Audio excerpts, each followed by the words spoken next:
believe the hype.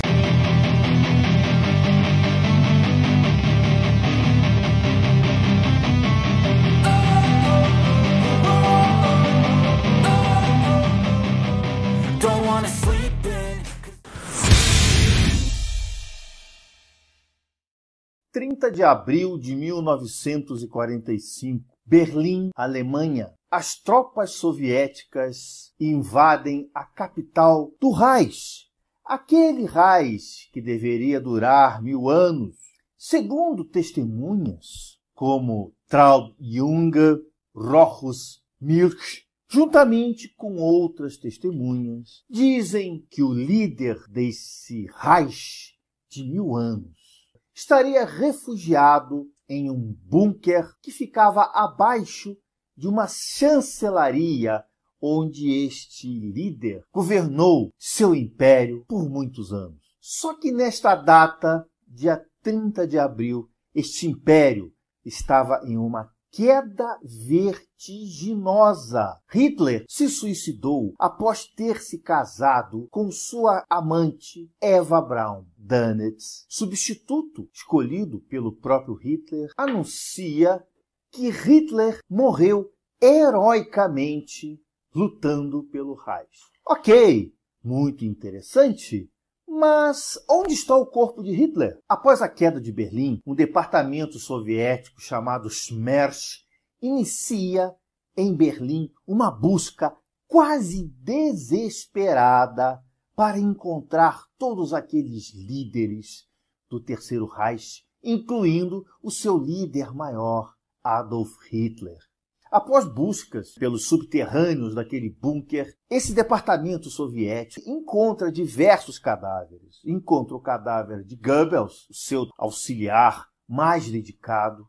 Encontra o cadáver da esposa de Goebbels, chamada Magda Goebbels. Segundo todos os estudos que eu já fiz, foi a pessoa mais fanática pelo nazismo e por Hitler, que chegou ao ponto de matar todos os seus filhos. E a Smersh também encontra o cadáver dessas crianças que foram mortas pela sua própria mãe, Magda Goebbels, que se suicida, e Goebbels também se suicida, e também manda, segundo o que contam a história de Hitler, incinerar o seu próprio corpo. O interessante é que não se encontrou nada. Segundo essas investigações, não foi encontrado o cadáver nem de Hitler, nem de Eva Braun. Stalin imediatamente faz uma declaração à imprensa dizendo que Hitler estava foragido. Olha que coisa interessante. Em 1958, depois que Stalin morreu, seu substituto Nikita Khrushchev, que foi um grande aliado de Stalin e depois seu grande crítico, anuncia para o mundo que ele tinha em seu poder a única prova de que Hitler se suicidou. Ou seja, o que ele tinha? Ele tinha um pedaço de crânio, pedaço pequeno de crânio, com um furo de bala dentro. E esse pedaço de crânio, então, passou a ser exposto em um museu russo, um museu soviético, durante 50 anos. Tudo bem, ótimo. Temos, então, a prova real de que Hitler se suicidou. E corroborando a isto, existia um historiador chamado Hugh Trevor Roper, que publicou um livro chamado Os Últimos Dias do Terceiro Reich. Esses livros, aliás, é uma coleção de livros, ele detalha em detalhes impressionantes tudo o que ocorreu dentro daquele bunker, desde o dia que Hitler chegou nesse bunker, quando ele fez 56 anos, até a suposta morte de Hitler, até que ele tenha sido se suicidado. O interessante é o seguinte, esse livro realmente fez um grande sucesso, foi um baita best-seller e foi talvez considerado o ponto de partida para todas as teorias oficiais do paradeiro de Hitler. Foram feitos diversos filmes, diversas produções. Existe até um filme muito interessante que eu recomendo que vocês vejam, chamado A Queda, um filme de produção alemã. E o ator que fez Hitler, gente, o cara realmente era o Hitler. Eu nunca vi coisa tão bem feita, tão bem produzida como esse filme alemão chamado A Queda, tá? É um filme que vocês acham com muita facilidade por aí. Esse filme conta o que a gente chama de versão oficial, ou seja, a versão de Trevor Roper, nesse livro Os Últimos Dias do Terceiro Reich. No entanto, gente, quem é que patrocinou a publicação desses livros dos últimos dias do Terceiro Reich? O MI6 britânico.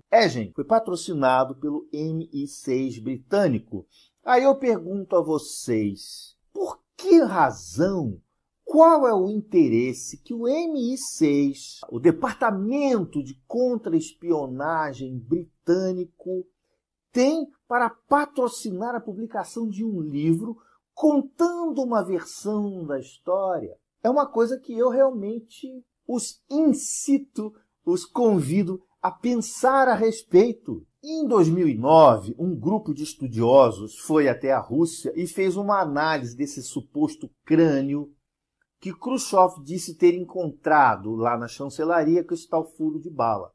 Segundo essa análise, uma universidade americana diz que esse crânio era falso, baseado em testes de DNA, diz que esse crânio era falso. Mas, gente, quando a gente faz um teste de DNA, a gente tem uma base, né, para comparar. Por exemplo, se alguém quiser saber realmente se eu morrer um dia e saber que se aquele cadáver era o meu cadáver, tinha que pegar minha filha, pegar alguém parente meu próximo, para fazer uma análise do DNA que eu tenho com o DNA de um irmão de uma das minhas filhas. É assim que funciona a prova de DNA. Eu pergunto a vocês, com quem essa universidade fez essa contraprova do DNA? Então notem o seguinte, eu estou pegando duas hipóteses e não estou afirmando nenhuma delas. É bom que entendam isso. Eu estou dizendo os pontos fortes e fracos de cada uma das hipóteses. Houve o Trevor Roper, que escreveu esse livro, que fez sucesso, baseado em financiamento do MI6 britânico, e há uma declaração de Nikita Khrushchev dizendo que realmente foram encontradas provas de Hitler, e essas provas por DNA não se mostram verdadeiras. É o que a gente tem que falar por enquanto da teoria que eu chamo de teoria Trevor Roper, ou seja, teoria de que Hitler se suicidou no bunker. Agora, existe uma outra teoria. Em primeiro lugar, existem relatos de pessoas terem visto Hitler em diversas partes do mundo. A grande maioria desses relatos foram que Hitler foi visto na Argentina. E aí começou então a se aventar uma hipótese de que Hitler poderia ter fugido para a Argentina. E vocês vão ver aí diversos documentários de Discovery dizendo, não, Hitler não se suicidou, Hitler fugiu para a Argentina. Mas, gente, tudo tem que ter provas. Tudo em história, tudo tem que ter sua prova. Como a gente não tem certeza de que Hitler se suicidou dentro do bunker, a despeito de depoimentos de diversas pessoas, né? Sua secretária, seu guarda-costas, seu motorista, dizendo que ele mesmo foi que queimou o cadáver de Hitler. A despeito disso tudo, existem umas outras hipóteses que a gente também tem que analisar. Quais são essas hipóteses? De que Hitler fugiu da Alemanha e foi morar na Argentina, na região da Patagônia, que coincidentemente a região da Patagônia é extremamente parecida com a região preferida de Hitler na Alemanha, chamada Berchtesgaden. O clima, Hitler era uma pessoa que gostava do clima frio.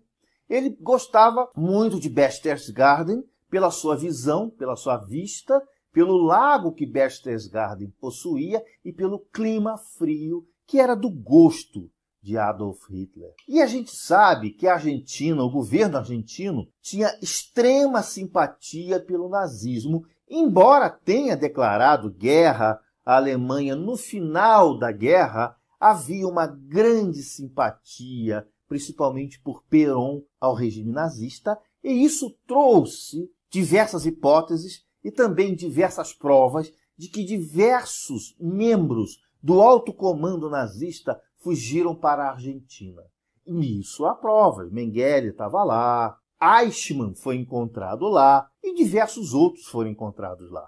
E o interessante é o seguinte, existe uma especulação de que Hitler morou em uma estância na Patagônia, com arquitetura, com tudo muito, muito parecido com Berchtesgaden. Inclusive, em Berchtesgaden, existia uma construção chamada Berghof, que ficava lá, era um mirante em que Hitler levava todos aqueles líderes europeus para impressioná-los lá nesse Berghof.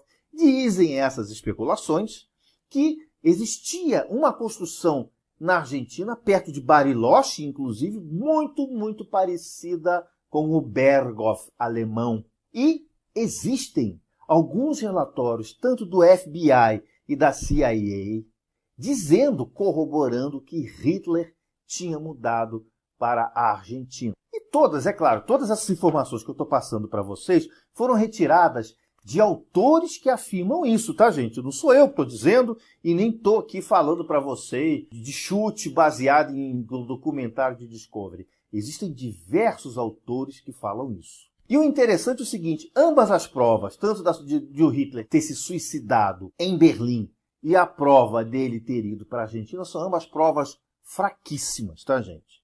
Fraquíssimas. Existe um historiador chamado Carlos de Nápoli, que ele disse que Ana Reis foi considerada a piloto favorita de Hitler.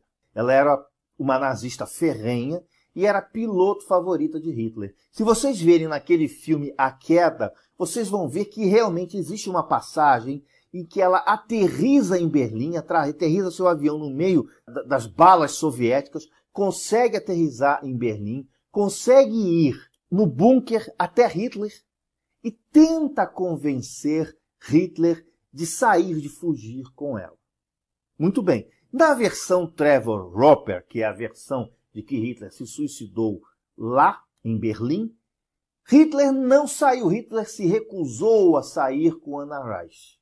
Na versão de Carlos de Nápoli, Hitler sim aceitou essa oferta de Ana Reis, seguiu ele e Eva Braun e fugiu no avião com Ana Reis, que o levou até uma base de submarinos, e esse submarino, então, o levou até a Argentina. Inclusive, a própria Ana Reis, no seu livro, que ela escreveu um livro, e ela conta a história que Hitler tinha se recusado, que ficou lá.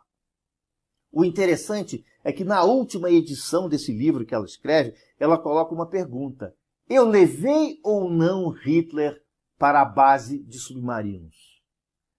Ou isso era um arrependimento dela no final do livro, ou uma marketagem, né? Se estava todo mundo especulando, ela resolveu colocar aquela interrogação só para vender mais livros. Pode ser uma coisa, pode ser outra. O grande ponto de dúvida é que a gente consegue separar a versão Trevor Roper com a versão de Carlo de Nápoli. A versão de Trevor Roper diz que Ana Reis foi embora sem o Hitler.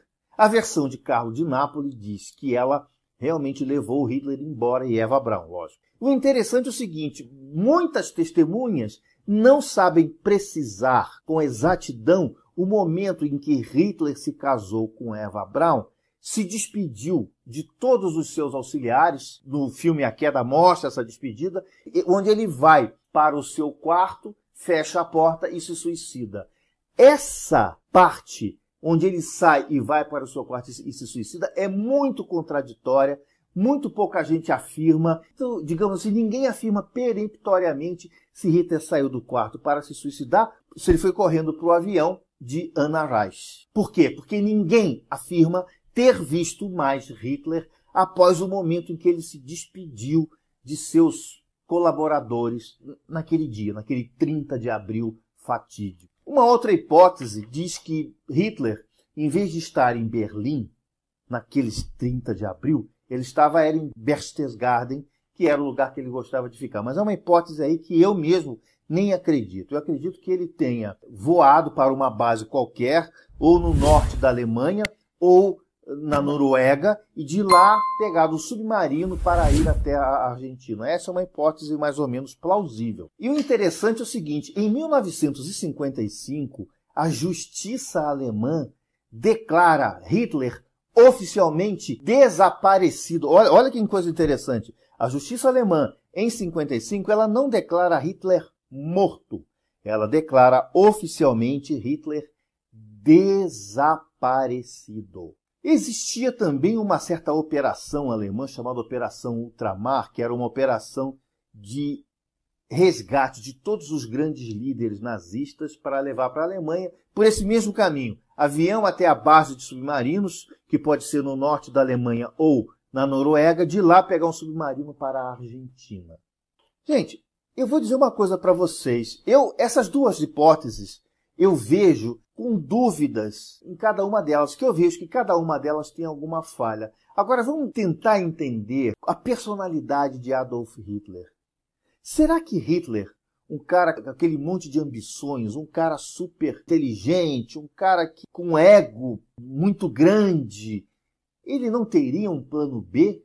Ele não teria um plano para secretamente fugir dali e encenar uma morte heróica pela Alemanha para manter aquele mito, para quem sabe um dia viesse a acontecer o Quarto Reich? Eu deixo isso ao critério de vocês. Esse assunto é um assunto vasto. Eu poderia estar aqui falando horas e horas e horas sobre esse assunto. Na realidade, a intenção é simplesmente colocar uma minhoquinha aí na cabeça de vocês para fazer com que vocês dêem uma olhada e tirem, é claro, as suas próprias conclusões.